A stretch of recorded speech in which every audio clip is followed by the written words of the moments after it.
Well, hello, everybody, and welcome. I'm Peter Goldstein, and I'm founder and chief synergy officer for We Did It, where we bring you the plant based, thrive, and inspire community so that we can help build the numbers of people who are plant based, because our vision, probably like yours, is for a healthy, happy vegan world. So, with that, I want to welcome you, and we're looking for our special guest today is Victoria Moran, who's going to talk to us uh, about loving animals because this is February Valentine's month, where the theme is loving animals. So, for us, we want to bring you all kinds of resources and information and people to help us be much more available and ready to look for those opportunities where somebody who's not plant-based, who's not vegan, we can inspire them, we can show them that this lifestyle is the solution for health, for animal justice, for climate healing, as well as for world hunger. So with that, I would like to bring on screen my co-host, uh, Marquita Solis, and here she is. Welcome, Marquita. Hi, Peter. I'm just getting ready, and I'm trying to get the link to Victoria. So let me see here. I'm excited to have her join because I went to her Main Street Vegan Academy, and it was a powerful, life changing experience. So anyone that has not yet that might not know about Main Street Vegan Academy, check it out. I mean, the they're every week. I mean, it's a full. I don't know how many weekend experience or how many days, but it's like a 7 hour day that you hear speakers um, like Dr. Milton Mills, who is amazing, speaking about health. And then we had all sorts of great speakers on nutrition, health, and like animal agriculture, the fur industry, all sorts of amazing speakers to educate us on how we can be better advocates with knowledge. We've got to have knowledge. And so that's what Victoria's Academy does, is give us the knowledge to be able to go out there and be effective advocates. So she also wrote Main Street Vegan Academy book, which I carried around with me a few times. And just doing that, people ask me about, tell me about this, tell me about your book. And so that was just a wonderful, another wonderful way to non-aggressively, which I never am. I'm not aggressive anyway by nature, but a very passive way of promoting veganism, because people are Right. curious, right? And you don't have to get anybody's face. They ask about the book, and then I'm happy to share. Have you had that experience before, Peter? Well, absolutely. And I know how what we're up against. So many people, when you say the word vegan, they're like, stay away from me, and I don't want to hear it. And unfortunately, that's that is unfortunate. And what we need to do is to help people understand that this is about being compassionate, uh, and it is really important for health, for animal justice, and for reversing the climate issues that we're facing. And I I'm sorry, I'm not sure where Victoria is. She's on the way. And She's on the way. she's on her way, and she's been waylaid. And Marquita, are you in touch with her now? Yes, I am. I am. Yeah, she was having an issue with Okay. the link, so we're good. But Okay, so technical difficulties.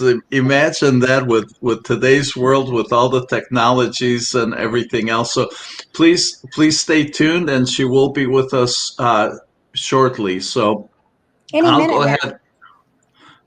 Yes, so I know she'll have a very, very interesting conversation. Victoria is an absolute leader of the vegan movement. She has been doing it for decades. She launched one of the first podcast series ever for vegans, and she has served so much in so very many ways. I'm so excited to have her join us, and look forward to having it. So, in the meantime, I suppose I'll tell you a little bit about what we're up to. We have some incredibly exciting things coming up as we're getting ready to launch. And I think I see Victoria here, and let me bring her on. I expect you're ready, Victoria. And hello, Victoria. Oh, I'm sorry. I'm sorry. My sound was up, and I have this condition called hyperacusis. So when I hear anything loud, it's problematic. So hi. Hi and welcome. I shouldn't do that again. Hello, and thank you for having me. I'm sorry? Thank you for having me. Oh, it's our pleasure. We are so honored that you're joining us. I was just talking about how you've been such a leader of the vegan movement for decades now, and so all the amazing things that you've done and changed so many lives, and uh, just it's such an honor to have you. And of course, yes, welcome. Thank you. Well, I am just lucky that I heard about it when I was really young. And in those days, a lot of people didn't. I mean, veganism was kind of unheard of and vegetarianism was weird. And so I feel that I was really blessed to have had some associations with the UK where it was more widely known, and really got in on this kind of early. Well, and we're glad you have, and I know you have so much experience, and we're all this month we're about loving animals for Valentine's Day, and so happy Valentine's month. And I know you have so much wisdom to share about the best approaches to share the love with other people who don't really understand about being vegan, and we know that just about everybody, if they understood what goes on with animals and animal suffering, they would certainly their heart would go out, and they would stop eating animals and torturing animals, and serving the world by doing that. So yeah, please tell us more about your journey and the work that you're doing with Vegan Academy and the books and everything else that you've been publishing and working with. Oh, wow. You just asked me to talk for 2 hours. So I'll try to shorten it a little bit. I love this topic because I have been an animal lover my whole life. And maybe I was born like that, but I think it was probably because I was influenced to be like that by someone in my life. I had a wonderful nanny. She was grandmother aged, and she just always took in strays. She was not herself vegetarian, but she spoke very highly of them and told me about vegetarians when I was 5 years old. And I kind of filed that away for, I think that might be something I'm going to end up doing someday. And so I kind of came very naturally to having a heart for animals. And I know not everybody does, but what's really interesting is when people stop eating animals for their health or the environment or whatever reason, they often then open up to those beings that they're no longer consuming. And, it's very hard when you're supporting an industry that maybe you're a little bit like, I'm not sure about that, but you're still part of it. You can't really speak out. You can't really get all excited about, I'm going to do things differently, because you're not doing things differently. So I think it's very exciting. We're at a really wonderful time now when people can open up to living with more compassion. And I just think we need that in so many ways. I was noticing yesterday, Rabbi Shmuley Yanklowitz, who's just one of my favorite people. I'm sure many of the people who are listening to this know him. He's vegan. He has foster children. He gave a kidney to a stranger. He's a remarkable person.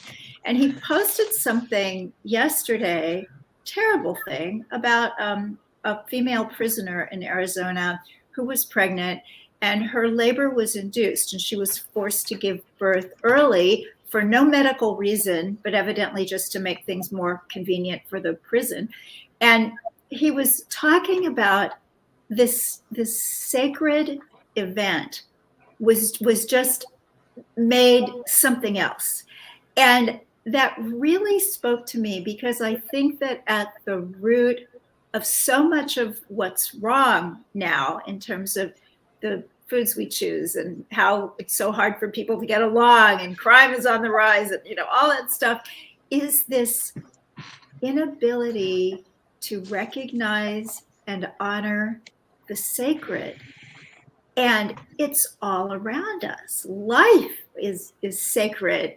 These incredible animals with whom we share the planet, every single person that we meet, the wonder of waking up for another morning, and to just be able to, through ritual or meditation or sharing with like-minded people, just acknowledge that some of these things are so pure that it just makes us want to live in the best way we can.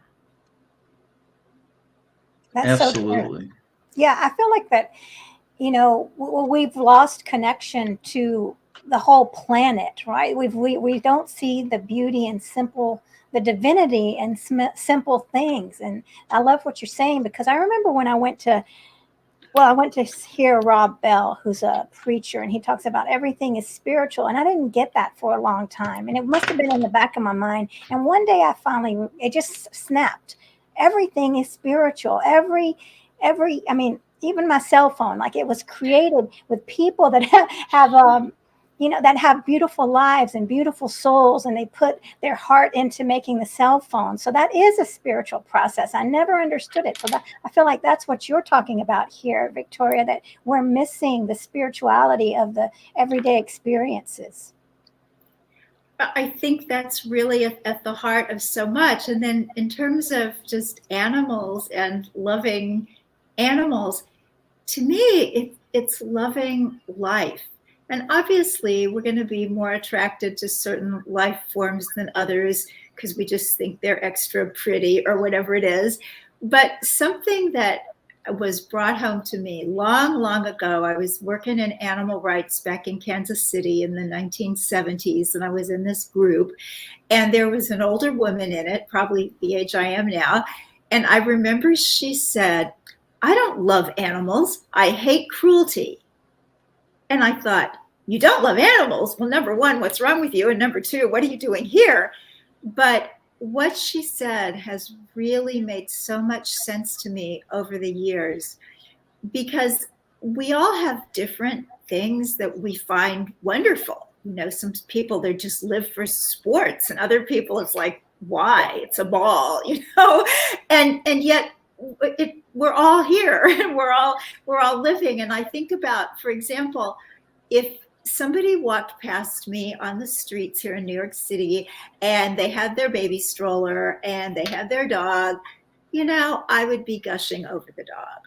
But if anybody tried to harm that child or do anything that was untoward to that child, I would be right there, even though my particular affinity is more the dog than the baby.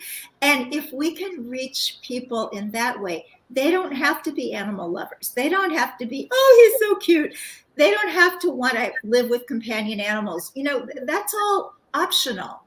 But to just hate the cruelty, just like whatever being is being harmed, is being made to suffer when it is preventable, we just need to be there for that being.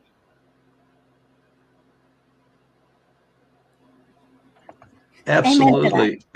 Yeah, it's so amazing. I think it's evolution of human consciousness. I think the time has come for humanity to recognize that all animals feel and experience, and they are so much like humans. It's all sentient beings are so much more equal than historically humanity has acknowledged. And it's really time for us to recognize that it's not just the dogs and cats that have feelings and deserve our love, but it's the calves and the pigs, and everybody has everybody.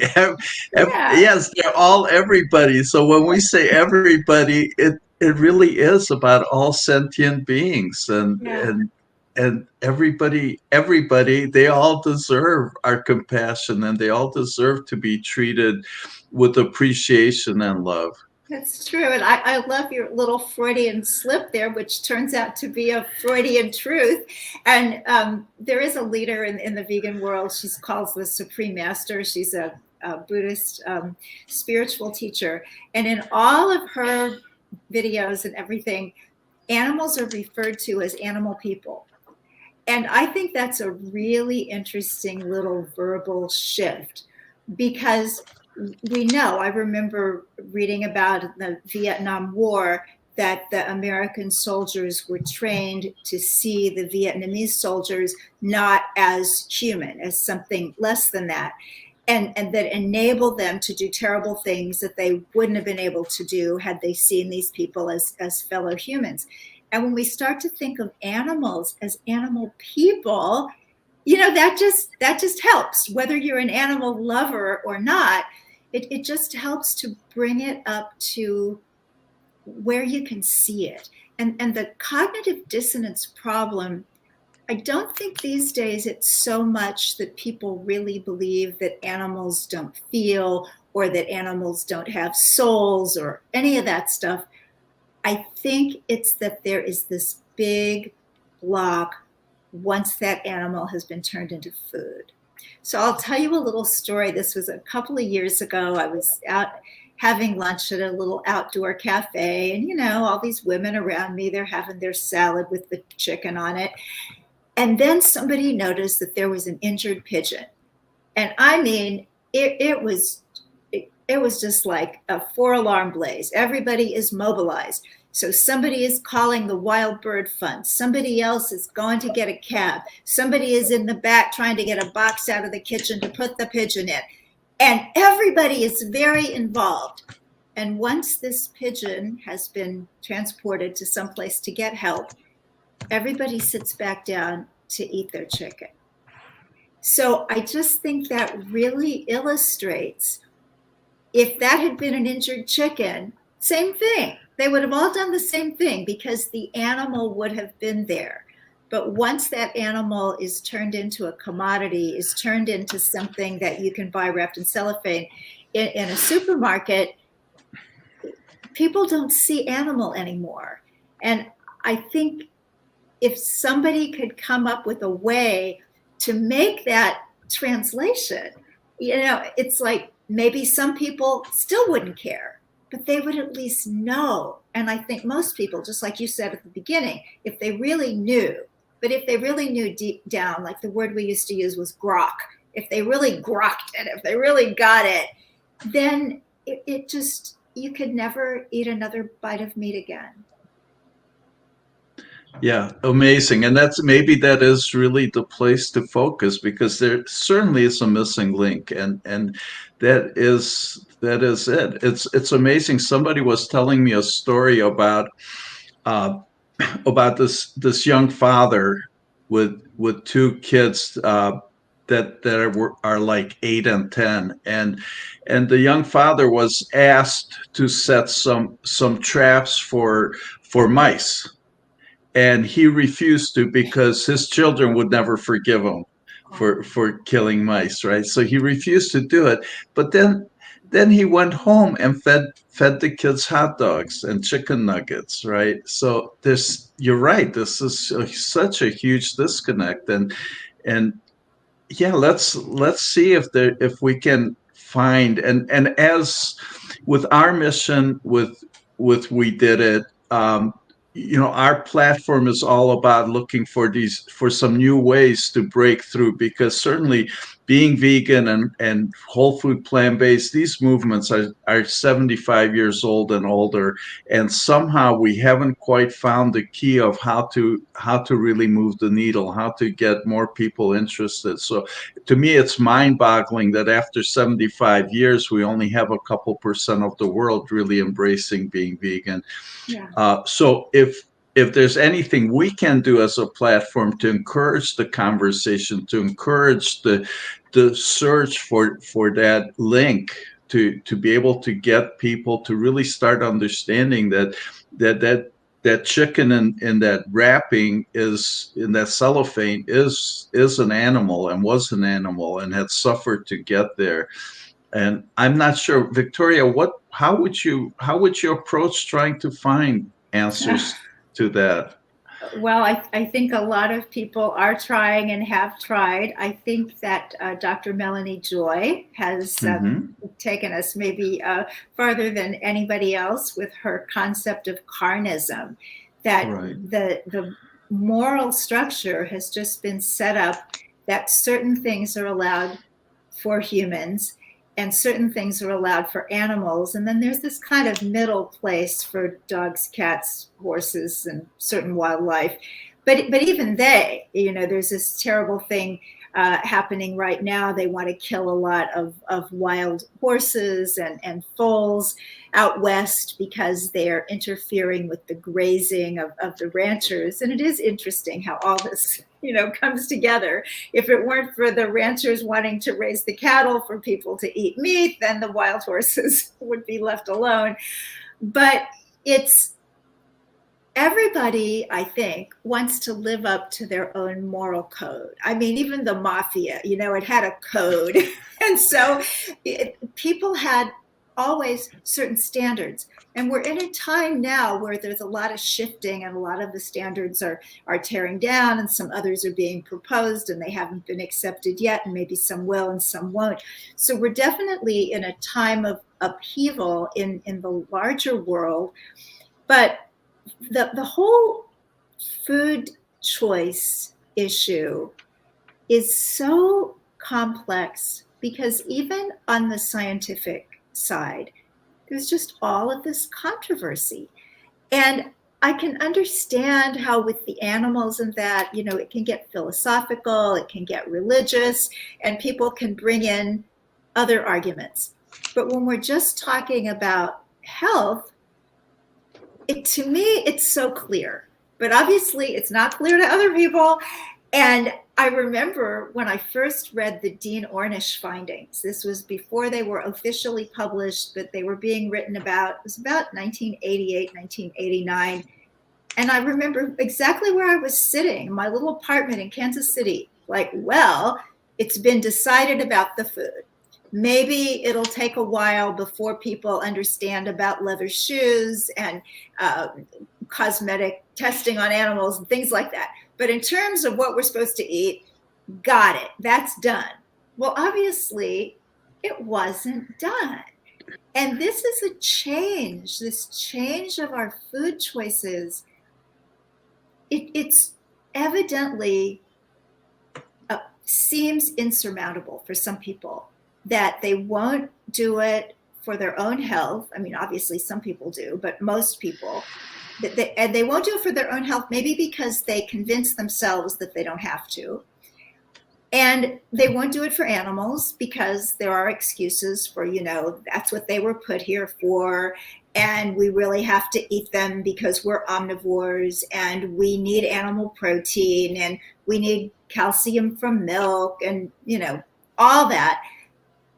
I think people are so surrounded by walls of excuses that are hereditary and traditional, and they've come from school and church and advertising and the medical pharmaceutical complex, that it's a tough one. And I think if anybody could solve that, if anybody could just get people to get it, and then they'd still be free to make their own choices, I mean, that person would get every kind of Nobel Prize they're passing out, but nobody's done it yet.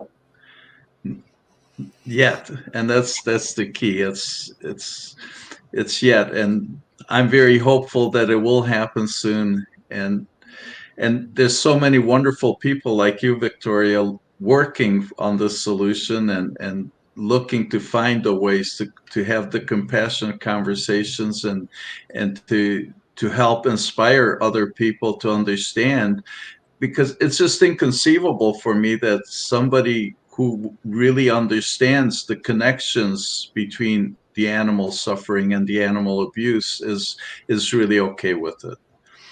Well, I think it's very easy to put a wedge between what happens and what's on the plate.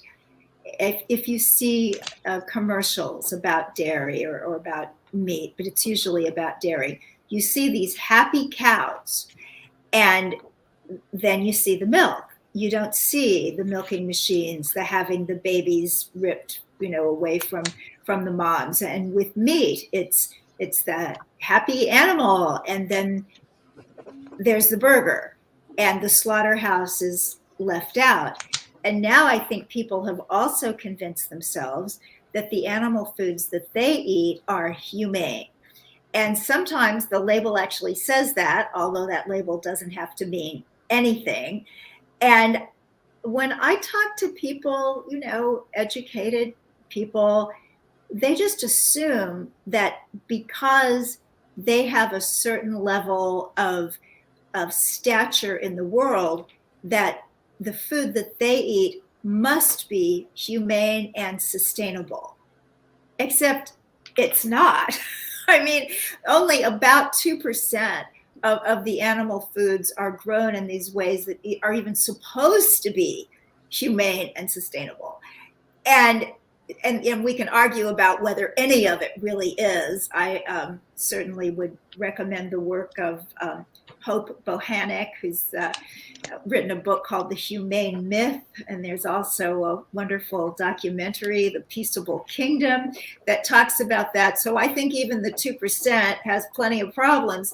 But the fact is, it's only 2% of the animal products that come from that system. But I'd say 85% of the omnivores that I talk to just assume and act as if their food is from the 2%. The math doesn't work. No, it doesn't. No. Well, Victoria, go ahead. Yeah, go ahead, Marquita. Well, I was just going to ask, when you go out with your friends that are not vegan, or you meet someone, how do you handle that? I mean, do you try to to somehow advocate, on a day-to-day basis, or are there ways that some tips that you could give us, maybe when you go to the store, or any kind of little tips that we might use? Well, I think it's really to shine your light and not to push your veganism, but to be very proud of it and just assume that everybody else is either vegan or pre-vegan. Because I would never say to somebody, oh, do you want to go somewhere where you can have meat? I've had people a couple of times say it to me, that they wanted to go somewhere where there would be meat.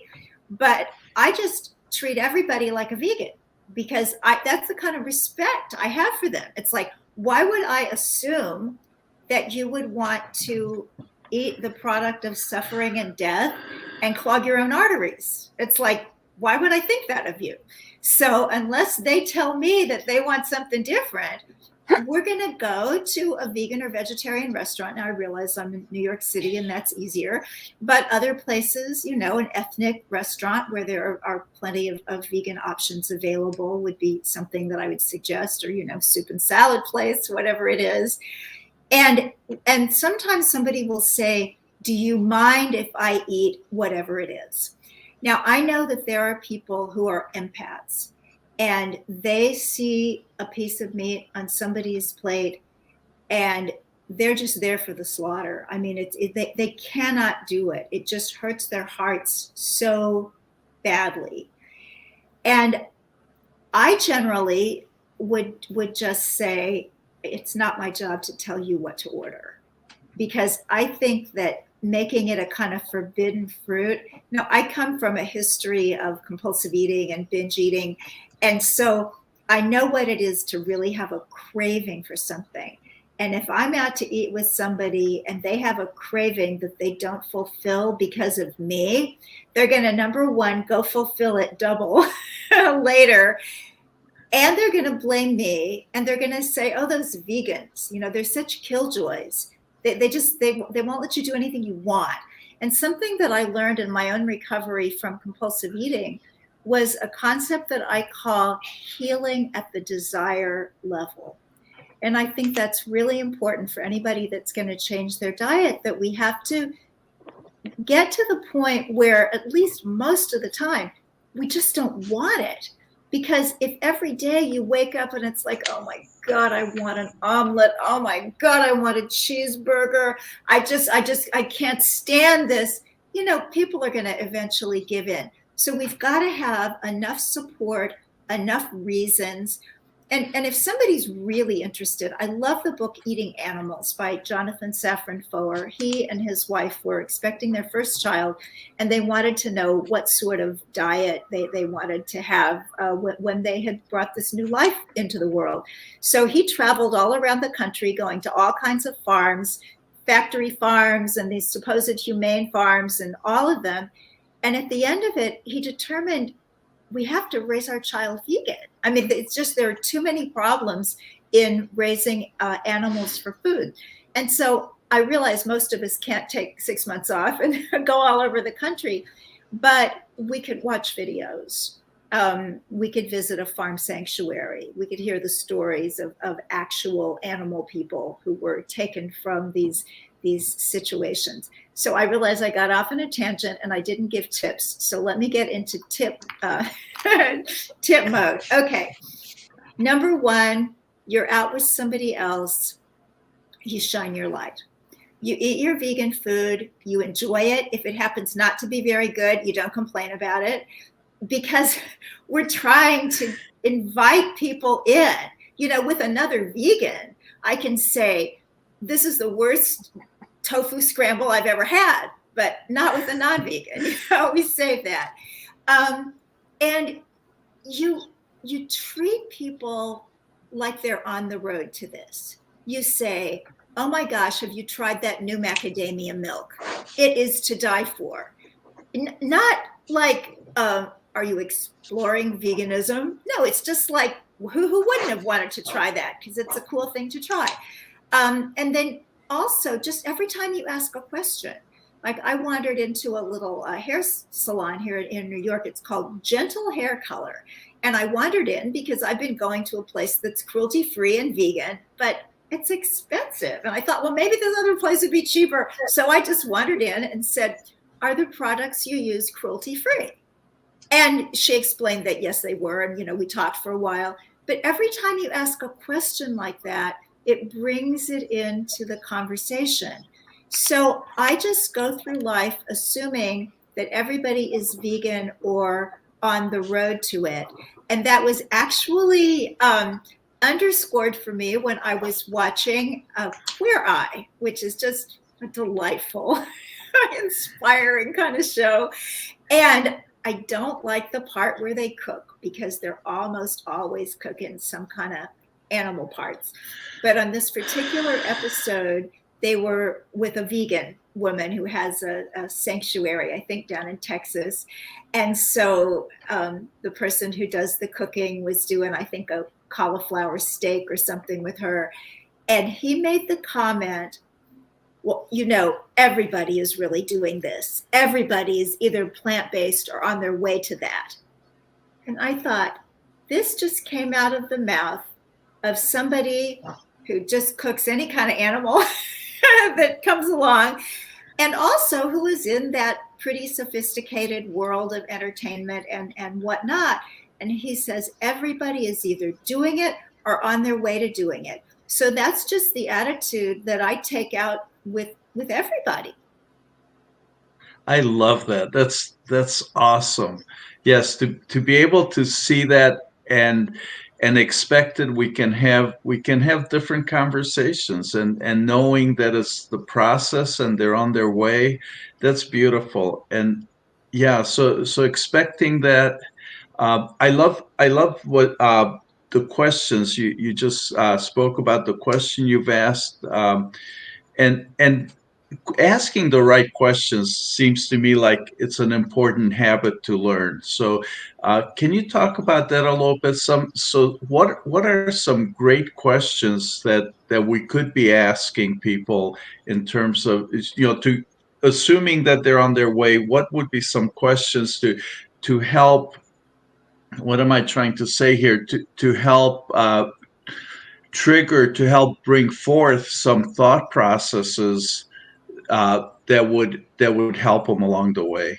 Yeah, well, I love my friend Marty Davies, a wonderful plant-based dietitian, says that the person who asks the question owns the argument. So when somebody says, "Where do you get your protein?" it's so good to say, "Where do you think I get it?" Because obviously, if I'm alive and upright and moving around, it's coming from somewhere. And then they're like, peanut butter, and then, you just start this conversation. And I think also when somebody says, "Why are you vegan?" if you can answer without it seeming sarcastic, it's like, "Well, might I ask you, why aren't you?" And I mean, nobody's ever been asked that, It's like, "Why aren't you vegan?" That doesn't come up in everyday conversation. And so I think those are a couple that I would think of specifically. But more than that, I think it's just being interested in the person. Because if somebody is not looking to change their diet, if somebody hasn't seen some kind of awful cruelty footage online or something, that's just not where their head is.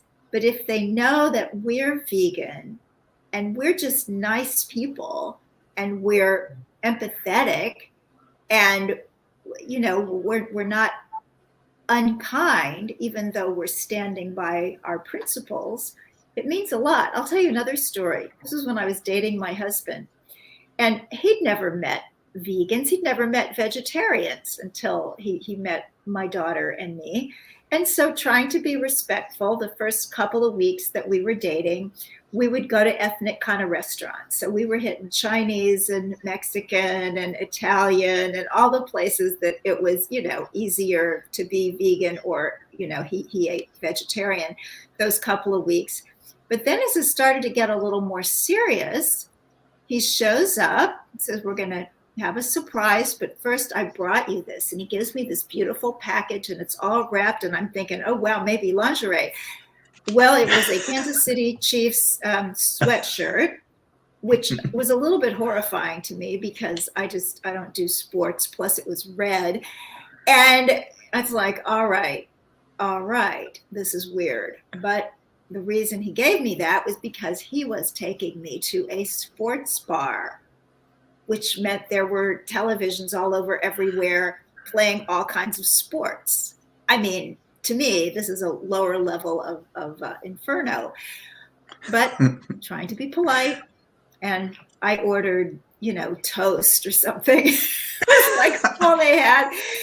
And then he ordered, for the first time in all these weeks we had been trying this thing out, a steak. And he didn't even ask for it to be well done. And they bring him this giant steak, and it's got all this blood. And I'm thinking, this was a mistake. I had only dated spiritual vegetarians, and they were kind of delicate back in those days. It hadn't worked out. So I thought I would try something else. And it's like, no, this is not going to work. So the next morning I get this phone call, and he says, "I've been thinking." And in my head, I'm going like, "Well, I've been thinking too, buddy." And he said, "I've been thinking I'm not going to eat meat anymore." And what had happened the night before, I understand it was a test. And I'm sorry that a cow had to suffer for this test.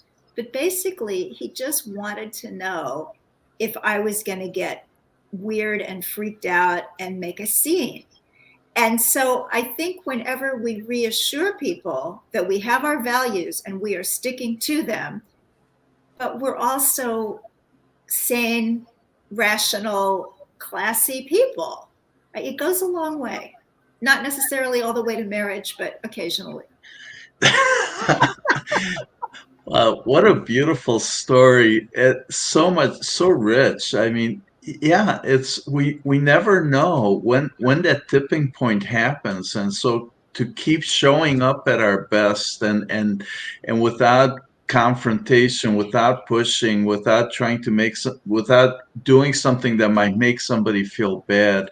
And this is such a beautiful story. So keep being our loving selves and our compassionate selves, and sooner or later people will see it and hear it. Thank you for sharing that. That's so beautiful. Well, I think too, and thank you for that, but we're not so much about proselytizing. Nobody wants to be told they have to change and do something different. As Mariquita knows, because we've talked about this, I recently went through something where some people just decided that I was supposed to be part of their religion. And I mean, it was terrible. That hasn't happened to me in a long time because I have my own spiritual path and I'm very happy with it. But these folks would just not let me go. I finally sent them an email where I said, cease and desist. That seemed to take care of it. But, with the veganism, of course, because the animals are suffering, I want to say, but I have a right to be pushy. I'm being pushy because somebody is suffering. And if it worked, if being pushy, if showing up at people's doors helped, then sure, we'll do it. It doesn't help. There's something in the 12-step programs where they say, if you have what somebody else wants, they will go to any length to get it. And so we need to live aspirational lives. I call this attraction activism. So if your health is improved and other people notice that, that's going to be a thing. That's attraction activism. If your heart has opened, if because you've opened up to the plight of animals, you've also become kinder to everybody around you, they're going to notice that. If you're somebody who, when a little bug gets in your house, you put a little 3x5 card and the little paper cup on top, although I've heard that PETA sells an actual insect rescue device, but whatever, I still use the 3x5 card and the paper cup. And you take that out, and somebody sees you do that, they're just going to remember. Other people's actions stay with us. Here's another story. I am 11 years old, and I am on a plane going to Spain. My parents were divorced. My mother married a guy in the Air Force, so they lived over there for 3 years, and I went in the summers to visit. So I was seated next to a man from India.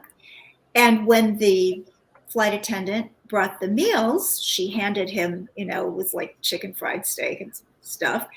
And he said, I ordered a vegetarian meal. And as still often happens, she came back and said, we didn't get that on. There is no vegetarian meal for you. But what I can do is I'll just take the steak off the plate and bring you the rest. And the man said, oh, no need for that. I'll just eat after we land.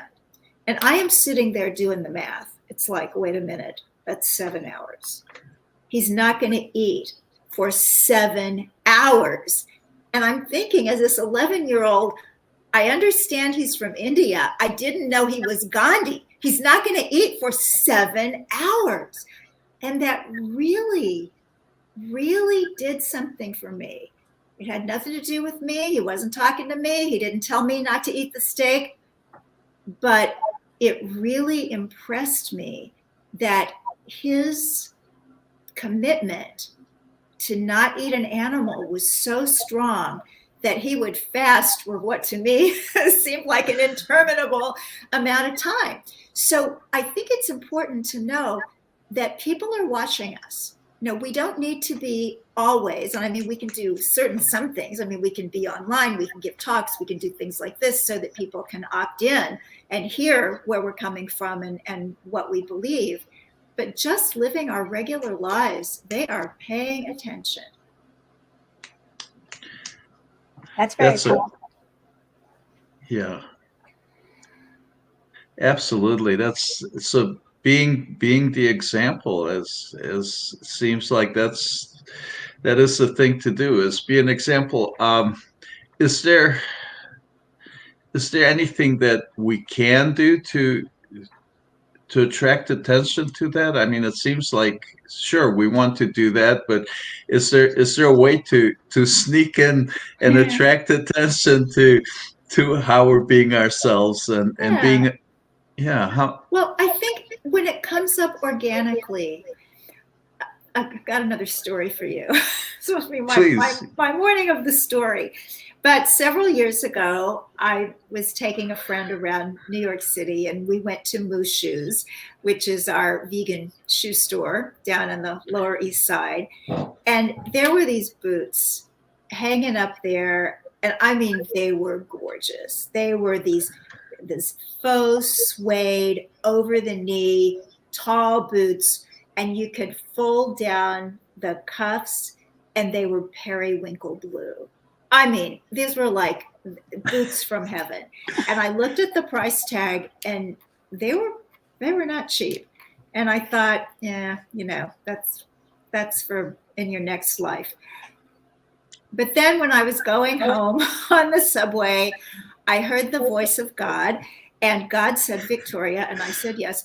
And God said, you are almost too old for full-length faux suede boots with wedge heels and fold-over cuffs that are periwinkle blue. Almost, not quite. Act while there is still time. So based on that divine intervention, the next day I went back to Moo Shoes and I bought the boots. And every time I would wear them, I would get comments from all different kinds of people. And sometimes it would be somebody who would say, attractive boots. And I would say, thank you. And they're vegan. Or somebody would say, oh my gosh, I love your boots. And I'd say, thank you. And they're vegan. Or occasionally I would get, whoa, mama. And I would say, thank you. And they're vegan.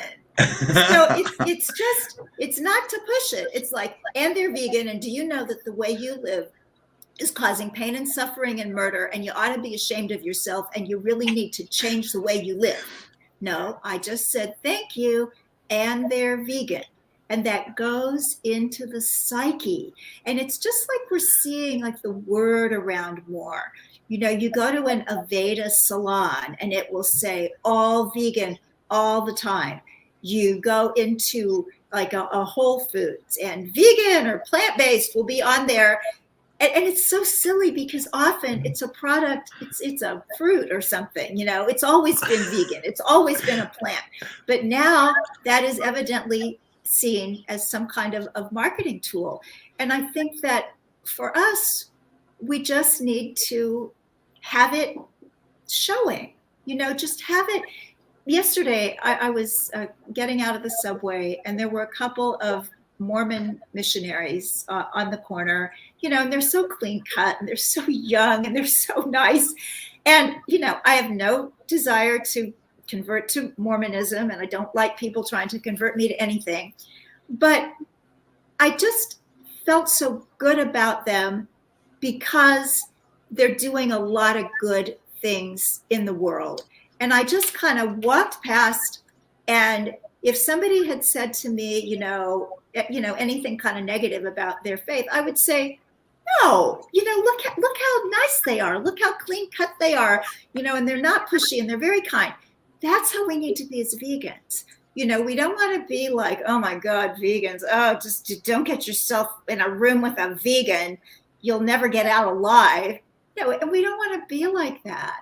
We're committed and we have every reason to be, but we can also be kind. And it's so difficult. It is so difficult because what we're dealing with is simply a numbers game and lack of agreement, because right is to preserve life. I mean, we've got to know that. So we're on the right side of history in this way, but our numbers are really small. So we have to kind of allow that most people are doing other things. We go to Thanksgiving dinner. We're the one who's not going to partake of the dead bird in the middle of the table. And people feel like, oh, I made something special for you. Ours isn't special. Ours is normal. Ours is what will preserve and sustain life. But we're a small minority. And so it's almost hard to wrap your mind around how you have to be courteous to people who are supporting an industry that is abusing workers, abusing animals, using grains and beans that should be fed to starving people, but instead they're cycling them through animals, harming the ecosystem and making global warming worse and all that kind of stuff. And yet we're the ones who have to be polite. But that's where we are right now. And so we just have to stand up for what we believe in and do it in the most efficient way possible. Efficient and effective, which is usually kind. Yes, absolutely. Kind and loving. And that's what we need to do is keep setting the example for it. And I love when you said that treat everybody like they will be vegan. I mean, I think that's just so key, and treat everybody with the love and respect that we do have for all life, including people who aren't vegan. So yeah, it's a tough one. If it were only health, if it was only like, oh, this is such a great way to live, and it'll make you so healthy, that would be such a different thing. But because it has to do with the suffering of the innocent, we can really, really feel like, please, can you see it? But until somebody sees it, they don't see it. And that's it, because we know that most people they don't understand, they don't link the suffering and the suffering of the innocent, and so it's not. Yeah, so that's the gap, isn't it? Is people don't see it, like you were saying before, the gap between the animals and what's in the package and on the plate. It's people aren't seeing it. I love it. I think that's so important to keep remembering that, and to look for opportunities to show that opportunities. And I love what you brought up about what's going on in the supermarkets with how the marketers are starting to see that making something plant-based is important, because the marketers, what they're getting paid to do is to pay attention to what consumers want. So the fact that marketers are thinking that it's important to start putting plant-based on something, that really says, that's so encouraging for us, because that says, yeah, you guys are being heard. It's important. And then that will just continue, I believe, because then people who aren't vegan, they start seeing plant-based, and that plants a seed. So then when somebody keeps seeing plant-based, then sooner or later they'll say, well, I'm kind of curious, what's this all about, right? And that's really our mission with our work, is to get somebody to hopeful curiosity. So I celebrate that the word vegan and plant-based is getting out there in a positive way, because right, so when somebody sees it in the supermarket, they're thinking, wow, there must be something desirable about this. I'm being told it's plant-based. Obviously people are desiring it, and what am I missing out on? What am I missing out on by not really acknowledging the importance of being plant-based? Yeah, it's happening. And it's happening faster than I ever thought it would, because I started out, well, I went vegetarian in 1969 and vegan in 1983. So it was a very different world. And it's so much better known now. And certainly in the Gen Z population demographic, it's just, going crazy, which is very, very hopeful. And it's, it's not an overnight thing, obviously, but there's so many more of us, and there's so much more, food to choose from out there. And I know a lot of us just want to eat straight from the ground, and that's probably best. But for people who walk into a supermarket and just want something like they're used to picking up, that's all there. And it's just thanks to people. I see wonderful people. I see you've got Linda Middlesworth on the call today. She's just a saint for the animals, and there's so many of those. And then there's just something that a spiritual teacher of mine used to refer to as the upward progression of the universe. And I love that concept because sometimes we can't see it, like not seeing the forest for the trees. Was actually watching SVU, and one of the characters commented, "I think that society peaked in 1999." And it's funny. I mean, I've kind of thought that too, or sort of like, oh my gosh, when the end of civilization was the creation of the smartphone. I don't know, but it's very easy to say, ooh. Things don't look good. We didn't used to have all these shootings and all this and that. And yet, beyond just what we're seeing, there is this upward progression of the universe. And as that continues, and as we're part of that, and as we contribute to that, I think it's going to mean that the people that we're reaching out to, the people who are watching us, are going to also be at more of a place to want and accept this kind of higher way of living.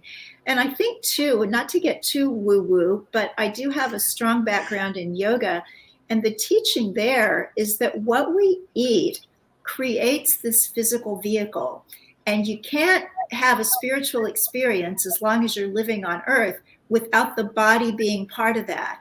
And if the body has become the cemetery for death, then it's just not going to vibrate at the level for getting these ahas and these higher ideas and this inspiration and the spiritual growth and this wonderful way that maybe you could do something for the poor, for world peace, or for whatever it is that you hold dear.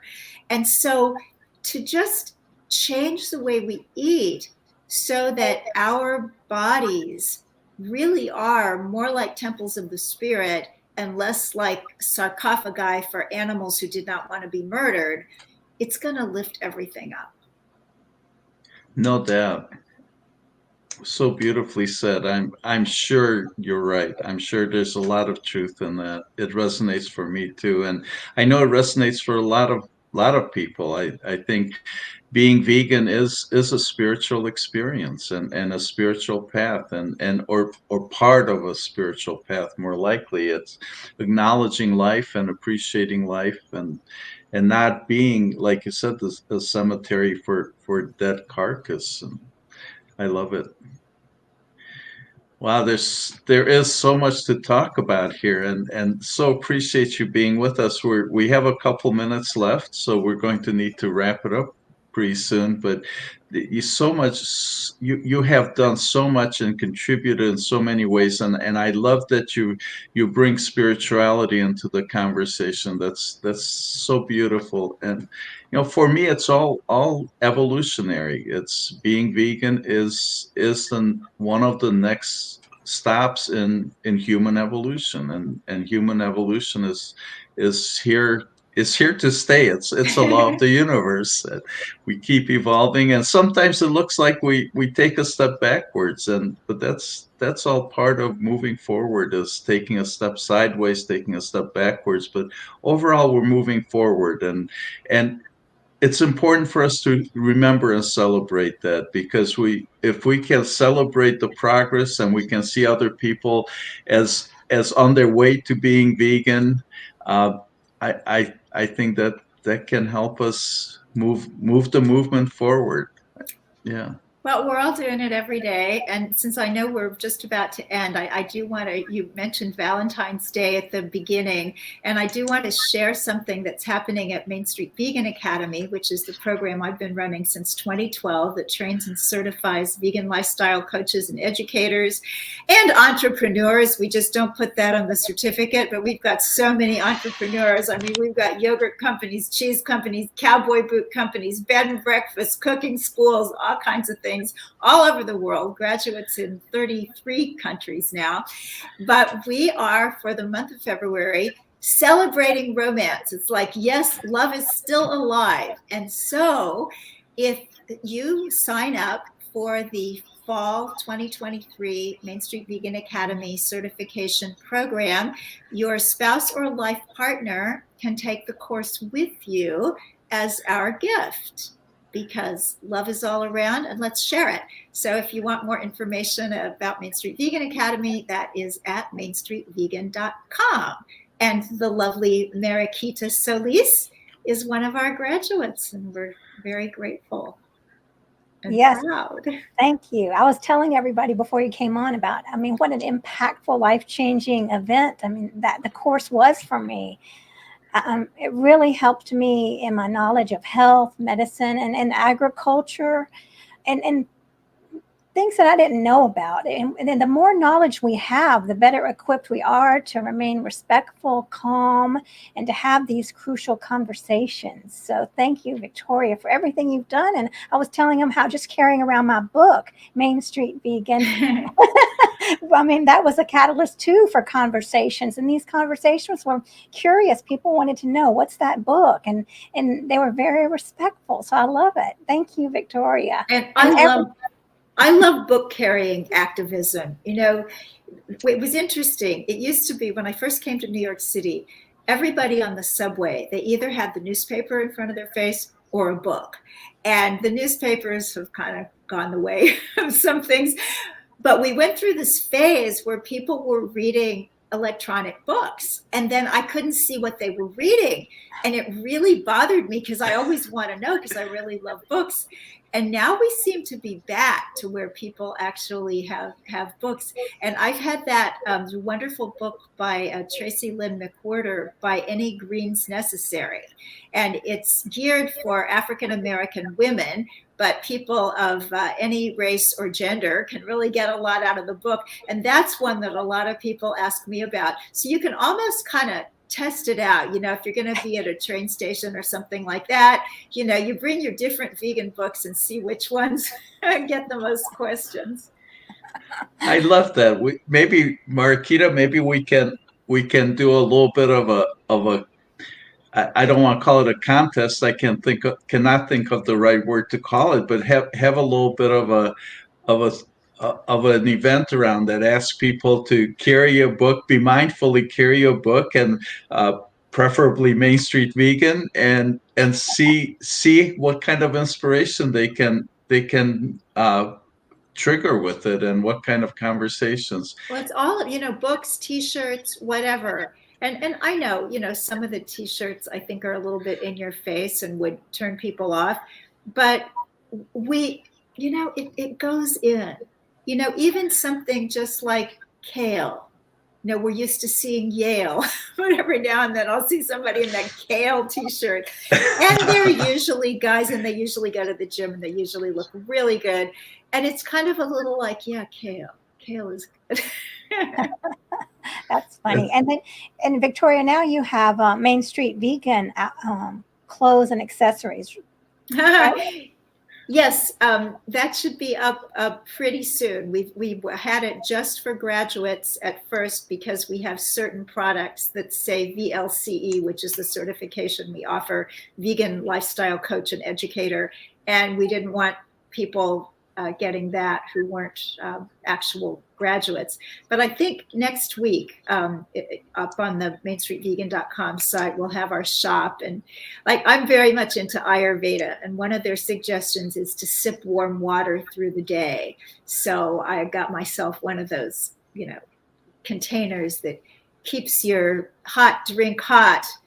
And yeah, it's pretty fun. It's like if you're going to have something, you may as well have something that's carrying the message. Definitely. So that's another reason to go to Main Street Vegan Academy. You'll be tuned into all these exciting things that are going on with Victoria. I mean, you're a major change maker and working so hard every day. Nothing stops you. Oh, well, you are very kind, because lots of times, I feel like stopping, it's like, woo, this is kind of insurmountable. And I have something new coming up. I'll just mention it while we're here. Well, I say new. It's not all that new, because it's a screenplay that we've actually been working on for many years. It was actually my husband's conception. My husband, the guy that bought the steak, who is now super ethical vegan. And so the script is called Miss Liberty. And it's about a fictional cow who escapes from a slaughterhouse. And we know that actual escapes happen all the time. But this one is a story about this cow's escape and the human drama that ensues. And it is very exciting that at this point we have attached pending funding 4 actors whose names you would know if I named them, except I can't name them because they're attached pending funding. So don't get to talk about that. But I'm going to be in the fundraising process for development starting a little bit later in February. And there's a Twitter page for Miss Liberty. So if you're interested in a movie about a cow, you can check out Miss Liberty the movie or the film, I think it is. Miss Liberty it's either the film or the movie on Twitter. Or you could be in touch with me, Victoria, at mainstreetvegan.com. Because I think sometimes, you ask about tips and what we can do and little things. And we do our little things, and we do them every single day. And then every now and then somebody does something major. Like I mentioned, Linda Middlesworth and her late husband came up with V-Dog, the first good and widely available kibble for dogs that are completely plant-based. That's a huge idea. And we don't get huge ideas every day. And so as I think about this feature film and how like, oh my gosh, this is the hardest thing I've ever done. Then you think about feature films and you think about Norma Ray or Guess Who's Coming to Dinner or Philadelphia and what they did to society. And we haven't had one like that for farmed animals, a regular adult movie, no talking animals, but a film that people would go to and take their kids to. So, it's like, what is it, Alice in Wonderland, who said that she did several impossible things before breakfast? Sometimes we have to do one of those too. So, well, that's that's what I'm up to. That's beautiful, and we look forward to sharing information about it as you have more available. And I love it. You're such a leader, you're out front, just leading all the new things. And this movie certainly is an example of how you're leading with the things that really matter. So thank you for that. And I know we had several people here in the audience, Lori and James, encouraging you and thanking you. Lori says, thank you for sharing this heartfelt vision, Victoria. And it is heartfelt. And this movement is and needs to be, and you've been leading the heartfelt movement here. And thank you so much. And look forward to doing more with you and having you part of our community. I so appreciate you. Thank you. Well, you guys are most appreciated in my book as well. And thanks to everybody, Angela, James, Lori, Ellen, and Linda. Woohoo! Linda, yes. Yes, thank you all for watching. And make sure to subscribe and check out Main Street Vegan, Victoria's channel on YouTube. Victoria's everywhere. Look for her. And look my for YouTube is Victoria Moran NYC. Don't have a Main Street Vegan on YouTube. Oh, okay. Yeah. Victoria Moran. NYC. NYC. All right. Thank you, everybody. Bye-bye. Bye. Namaste, vegan. Namaste, vegan.